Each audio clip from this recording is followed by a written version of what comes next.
और जब यहाँ से जाने का समय आएगा, नौकरी से आपको निकालेंगे, आपके मन में अगर हृदय से ये बात होगी कि मेरा बेटा नहीं है, मेरी बेटी नहीं है, ये मालिक के बच्चे हैं, ठीक है, नाता कुछ भी जोड़ दिया हमारा है, सामाजिक नाता भी बेटा बेटी का है, लेकिन ये मालिक के, वास्तव में परमात्मा के बच्चे हैं। और जब हम चलेंगे यहाँ से छोड़कर, तो हमारी ममता इनवा नहीं हो सकती। यदि हम इस ज्ञान आधार से सोचेंगे और यदि हम उस पशु की तरह उस पुतले को अपना माने बैठे रहेंगे, तो धक्के उसके पीछे पीछे धक्के खाते ही रहेंगे। मान ले आपकी मृत्यु होने लगी, ये आध्यात्मिक तत्व ज्ञान है, पुण्यात्मा जो तुमने यहाँ से पीछा छुटवाना है।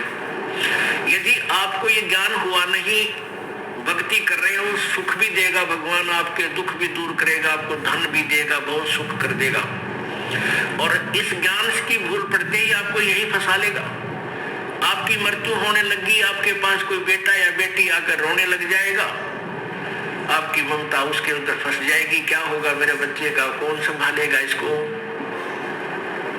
और फिर मृत्यु होगी तो आपकी आस्था उस बेटा या बेटी में रह गई।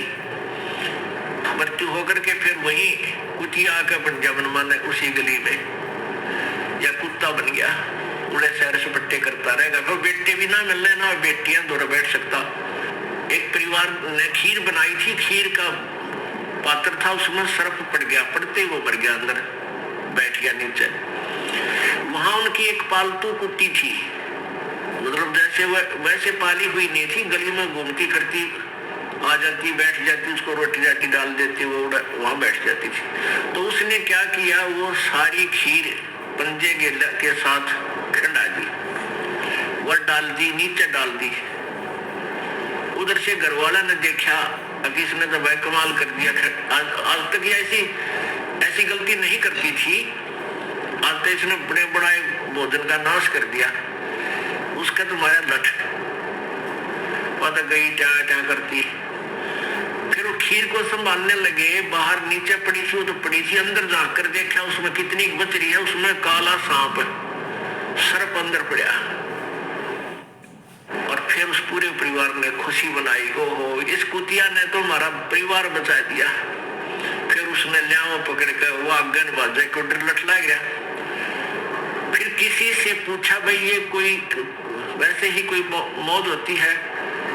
एक व्यक्ति आ गया जो थोड़ी बहुत भविष्य की या बैठ की जाने था, उससे पूछने लगे कि ये क्या कारण है, इसने आदमी भी नहीं कर सकता ऐसा काम कर दिया इस कुतिया ने। तो उसने बताया तेरी दादी थी या तेरी दादी थी पहला है, और इसकी आस्था भैया मरने लगी जब थारे में रहेगी या कुतिया बन गई। और अच्छी पुण्यात्मा थी, पहले विदयालु थी, और जो तुरंत मनुष्य जूनी से पशु जूनी माता है, उसमें थोड़ी बहुत लक्षण अच्छे होते हैं। जैसे कई कुत्ते हैं बड़े समझदार, मनुष्यों की तरह ही सारे काम कर देते हैं, वो तुरंत मनुष्य जूनी शाये हुए होते हैं। तो पुण्यात्मा फिर आप वहां कुत्ते बनकर बैठोगे। तो अध्यात्म, यदि आपने इस विद्यालय में प्रवेश पाया है, पहले इसका उद्देश्य समझ लेना।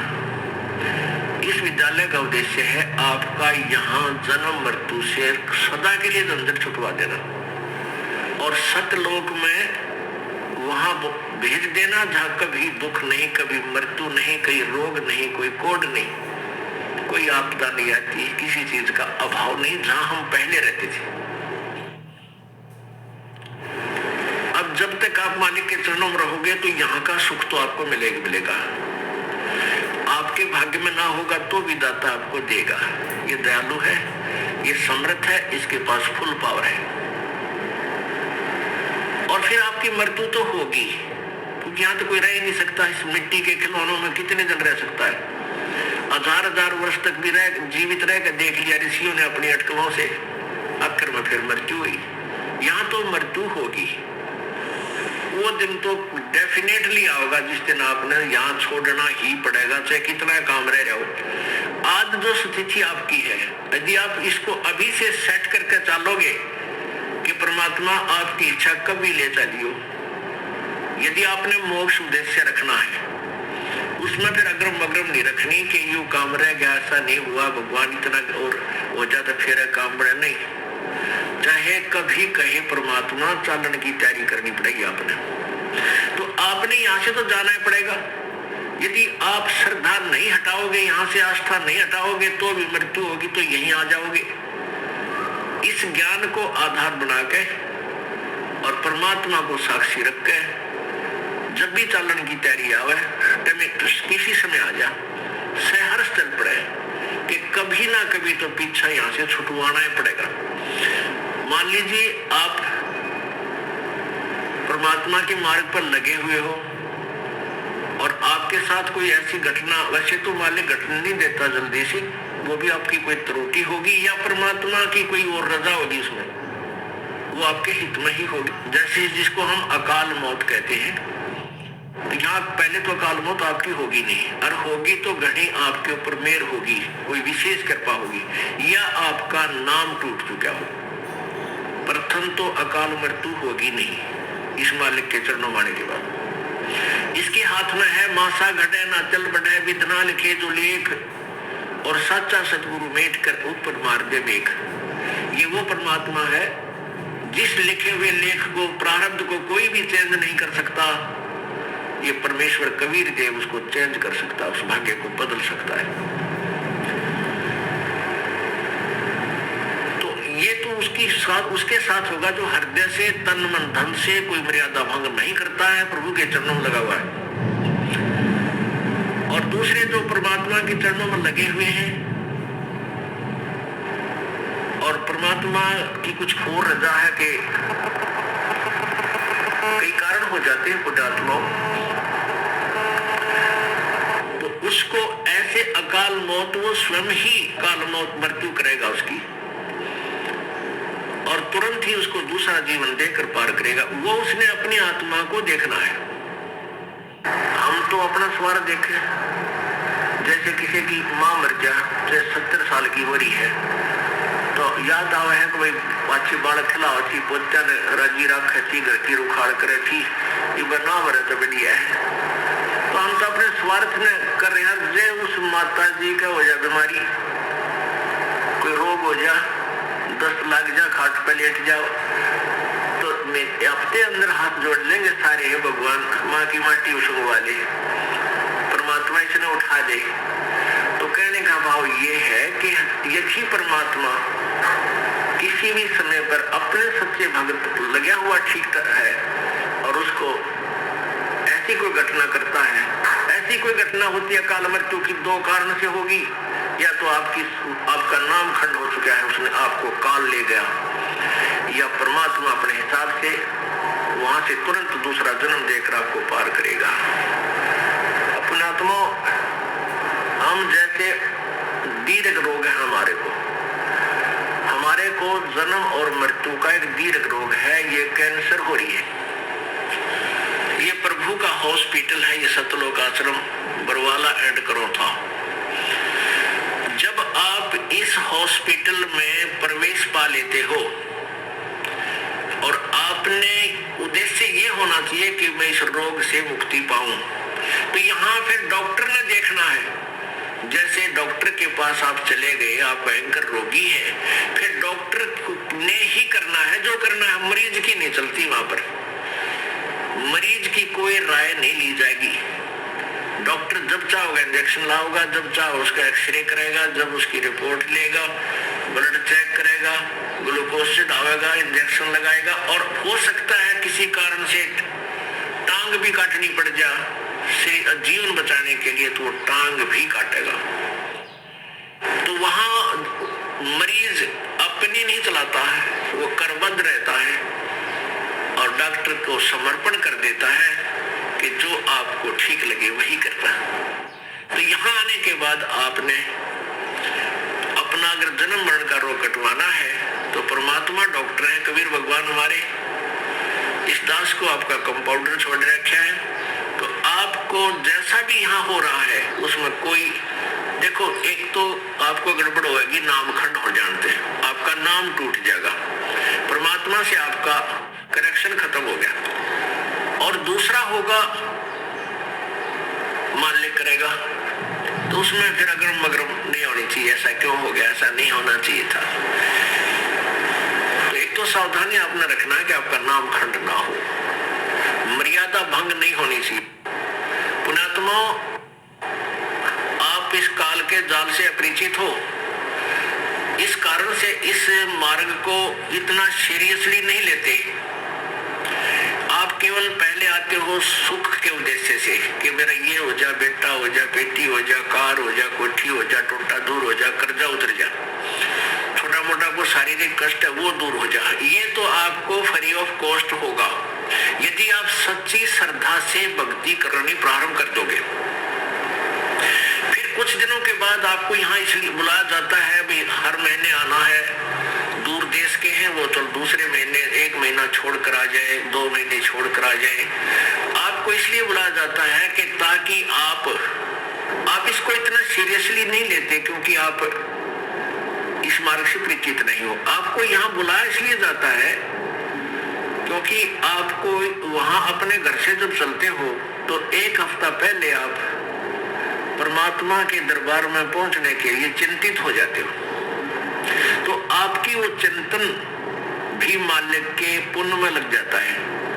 कोई कार्य को आगे पीछे करते हो, किसी से छुट्टी लेते हो, घर वालों को मीठा बोलते हो कि मैंने जाना है, कहीं ये ना कर दे, और फिर आप वहां से यहाँ तक आते हो।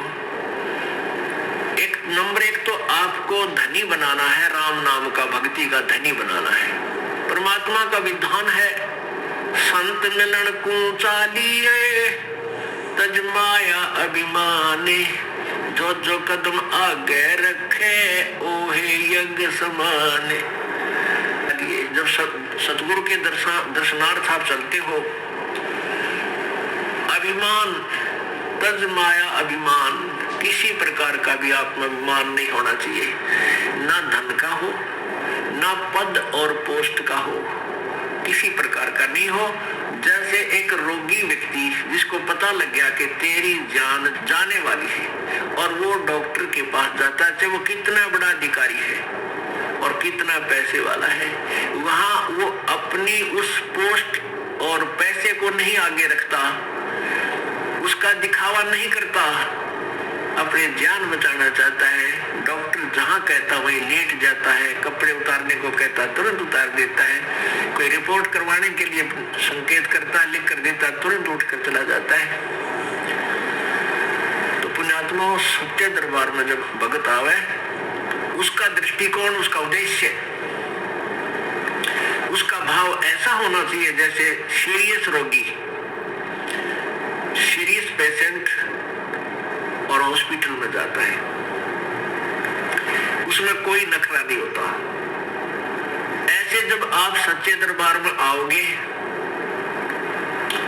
आपको कितना पुण्य मिलेगा कि जहां से आप चले हो यहां तक आने के जितने भी आपके कदम, यानी जितने कदम बनते हैं, इतने यज्ञ के तुल्य आपको पुण्य मिलेगा। उसको जो है निष्कपट भाव से आता है और निर्माण होकर आता है, जैसे रोगी जाता है हॉस्पिटल में। तो यहाँ आपको बुलाने का उद्देश्य ये है, नंबर 1 तो आप धनी हो जाओगे, पुण्य बढ़ेंगे आपके, और जो पैसा आपका खर्च होता है यहाँ किराए पे आने जाने में, ये भी आपके पुण्य में लिखा जाएगा, आपके धर्म में लिखा जाता है, ये पुण्य हो रहा आपका। तो जितना भी आप यहाँ परमात्मा के चरणों में आओगे, आपका पुण्य बढ़ेगा। फिर आप यहाँ पर 5 यज्ञ होती हैं। एक यज्ञ है धर्म की, या भंडारा चला है भगवान का दिन रात फ्री ऑफ कॉस्ट परमात्मा की तरफ से। यहाँ जो आप आते हो 10 रुपए, 50 रुपए, 100 रुपए जैसे भी दान पात्र में डालते हो, उसका फिर सामूहिक रूप से भंडारा होता है, कहीं आश्रम का विस्तार होता है, कोई पंखा आता है, कितने दरी बिछाण की मैट लाते हैं, लेटरिन बाथरूम बनाए जाते हैं, कमरे बनाए जाते हैं, शेड लगाया जाता है। तो ये आपके पैसे का पुण्य हुआ और यहाँ आने वाली दुखी आत्माओं को चैन हुआ। अब कितने कैसे संसार से निकल कर आते हो आप, ट्रेन में आते हो, जेब कतरे साथ बैठे रहे, मन माने क्या कर जा, घर से निकलते हो, कोई ठगी है, कोई चोर है, कोई किस तरह का है। व्यापार में भी इस तरह के ना जाने कितने निकम्मे आदमी, आप व्यवसाय में, अपने कार्य में कितने निकम्मे टाइप के आदमी आपके साथ कसने को तैयार रहते हैं। और ऊपर से फिर आपके ऊपर ये इतनी आपदाएं, कोई रोगी है, किसी को कोई भूत सता रहा है, किसी का पितर रुष्ट है, किसी का देवता रुष्ट रहा है, और ना जाने कितने रोग कोड आपके लगे हुए। और वो प्राणी यहाँ आता है, उसको आते ही गर्म पानी मिला है नहाने के लिए, गरम गरम चाय तैयार मिला है, अपना बैटरी सी चार्ज हो जाती है इसकी, और फिर बिछे बिछाए मैट मिले, रजाई मिले भगवान के बच्चों को।